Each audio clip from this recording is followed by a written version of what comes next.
વિઝનથી હું જોઉં છું, બોલો તેનો વાંધો નથી, જોઈએ એનો વાંધો છે,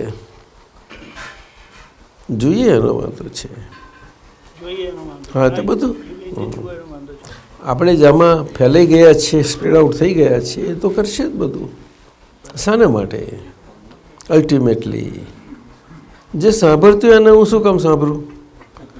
એમાં એટલી બધી ડબલ મહેનતો ખોટીને મારે વેસ્ટ, મારું એનર્જી વેસ્ટ થાય.